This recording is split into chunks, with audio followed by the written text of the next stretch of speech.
Hi everyone, Rene Bastarache here, and today I'm going to answer a question that was sent in about starting a business on a shoestring.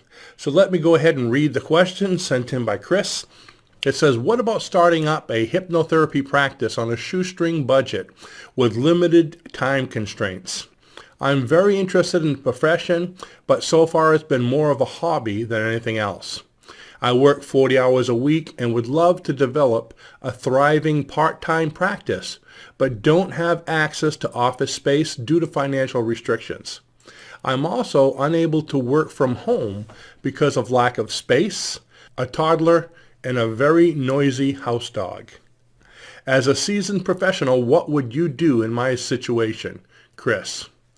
Okay, Chris, that's a very good question. There's lots of people that want to start a new business and are already working 40 hours right now. So there's that fear of, what to do, the confusion. Should I leave my 40-hour job and start a hypnosis practice? Do I have enough savings? Should I do it a piece at a time? Should I wait till I have a full-time income? Those choices are up to you, but I'm going to give you some suggestions. With hypnosis, you can make anywhere from $100 to $200 an hour depending on where you are and what you decide to charge. So think of it. If you can fill up your day, and I'm saying an easy day, maybe with 4 or 5 sessions, and only work 2 days a week, chances are in that 2 days a week, you're going to make more of an income than most people would at a 40-hour job.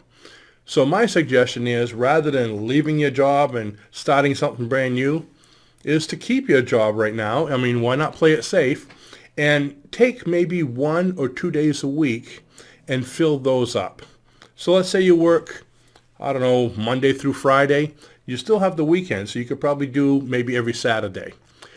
Do you have a weekday off? I know a lot of people that work out in the public might have, Monday and Tuesday off because, again, if you're in retail or something like that, people want you to work on your 40-hour job on weekends. So again, if you have a weekday off, that works even better. So here's an example. Let's say you have Thursday and Friday to do sessions. Don't worry about what the people are going to want. What days can you work? So you're going to try to fill in those 2 days. Now, we're going to get to the office part later. But people say, well, if it's just Thursday and Friday, what if somebody wants to come in on Tuesday? Okay. Think of it. You're a professional, similar to a doctor, a mental health professional. When you schedule an appointment with your doctor, do you call him and say, hey, doc, my neck hurts. Can I have next Tuesday? No, he gives you the time that you're going to come in.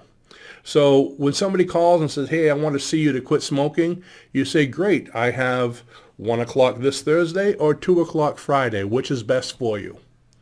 Oh, I can't do either one of those. Okay, well, let's see. I have another Thursday open 4 weeks from now.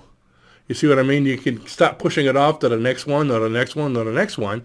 And when people see the dates getting pushed off, they'll agree to going on a Thursday or Friday.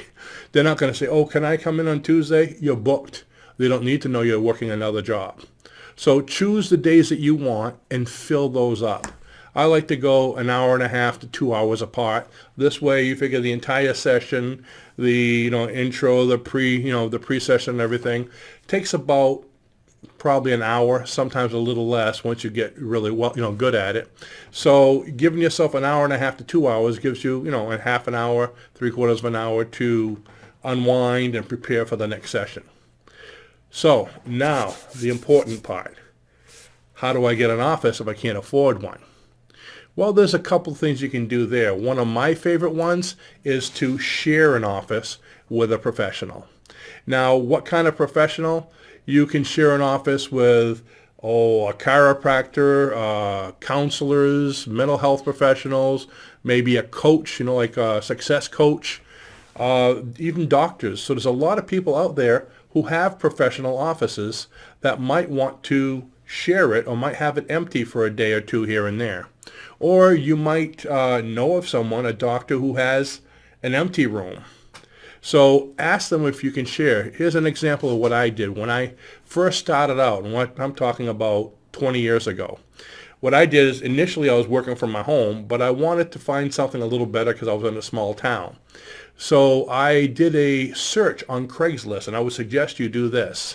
It seems to work quite often if you have some fairly decent sized towns or cities nearby. I did a search, under renting an office with the word share. Now, when you put the word share, anyone that wants to share an office or a space will come up. And sometimes you'll find, especially, now you're going to find a lot of metaphysical offices, yoga, massage. A lot of these places are willing to share maybe 1 or 2 days a week, sometimes just evenings, and that would all suit your needs. So when I did it, I actually found someone who was what was he? An allergist. Okay, so I guess that's what they call it, but he dealt with allergies. It was a doctor, and he had 3 offices, one in Biddeford, one in Kennebunk, and what was the other one? Biddeford, Kennebunk, and Sanford. Now, those are up here in Maine. Now, I happen to live really close to Sanford. It was like a neighboring town to where I was, and Biddeford was pretty close, about maybe 15 miles down the road. So what I did is I went over and spoke to him, and what he was looking to do was to share an office in Biddeford. Now, Biddeford was his main office, and it happened to be in a medical park, so that was great too. And what happened was, I believe on Tuesdays, he was off, so I would go in on Tuesdays, and the rest of the office was open, so I still had his secretary. So I actually went in his office, which was nice because he had a beautiful mahogany desk and bookshelves filled with books and diplomas all over the wall. People never read diplomas, so when they came in, they automatically thought they were mine. It was my office. I mean, even his family, he was Jewish and had a picture of his family with the yarmulke and the big beard. And of course, I look nothing like that, but people would look at that and say, "Nice family." I go, "Thank you," because it was a nice family, just not mine. So anyways, that was a great office. Now, the one in Sanford, he didn't have anything he wanted to share, but he had most of the upstairs was empty. So I told him, "Hey, could I rent one of your offices upstairs?" And he said, "Sure." So what I did was I did Tuesdays using his office in Biddeford and Wednesdays using the office upstairs. And I brought in my own desk and pictures and all that. Now, the nice thing about sharing with his office, all I had to do when I went there on Tuesdays was I had a little kind of like a briefcase filled with all my scripts. And the other hand, I had a boombox, and I had a pillow underneath my arm. And I had one of those 3-tiered pillows they use for reading. So this way, what I did is I walked into his office. I set up the boombox for music, for background music. He had a nice overstuffed chair. When I put this little pillow on the back, it was almost like a recliner because he had an ottoman, so it worked out beautifully. And people would come in, sit in the waiting room, and so it was just like my own office. And of course, the one where I had to bring my own things in worked great too. And I did this for about 1.5 years before I found my own permanent office, because I was able to fill those 2 days, both days with clients, so I had a full-time income coming in. So that might be something that you can consider doing. So do a search on Craigslist or any kind of other online searches where they have, rental properties, and see what you can come up with. Another thing is just go ahead and go see some of these places. Go see different doctors, chiropractors, whatever. If they have large places with empty offices, or just go in and ask. I know a lot of people actually just send out a general email or even regular snail mail to different offices and ask. Okay, so those are some ways you can do it. Now, another option is to work on consignment.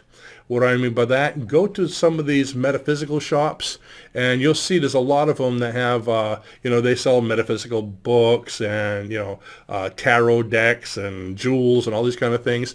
But a lot of them have group training in the evening. Some of them will have yoga meetings, meditation meetings, this kind of thing there. And in a lot of cases, you can actually rent a room from them or a cubicle or whatever they have and do your hypnosis sessions there. Now, the advantage of doing something like this, let's say you do one day in this metaphysical center and another day in another one. Try not to do both days in one center, because if you go to 2 different centers, one day in each, these people will advertise to their clientele. So now you have their database of advertising to help you get going. Now, usually when I'm doing consignment with someone, again, it's up to you, but the last time I did it, I basically said, I will give you 30% of what I take in as your commission. So they advertise, we have so-and-so working with us on Thursdays or Tuesdays, and he does quit smoking sessions. Go ahead and schedule now. And if people call in and schedule, they'll call you and say, hey, come on in, we have a session for you, and they tell you when it is. You go in, you do it. You get paid, they get 30%, it's done. So again, you don't have to put out money for the office, but the 30% is covering it. Okay. Same thing when you're doing consignment. If you don't have upfront money, maybe you could work something out where, hey, can you give me a week or whatever? But usually those aren't very expensive either. When I was doing it, I believe I was paying $100 a month per day. So I was paying $100 a month for one day. So what is that, 1 day a week? So 4 days. I was paying $100 in Biddeford and $100 in Sanford. So it's basically $25 a night. That's not bad at all. Considering, when I had my full-time office, I was paying quite a bit because I actually rented a pharmacy that went out of business. So it was a big, big office. So that's what I have for you. Go ahead and give it a try, and I wish you the best of luck.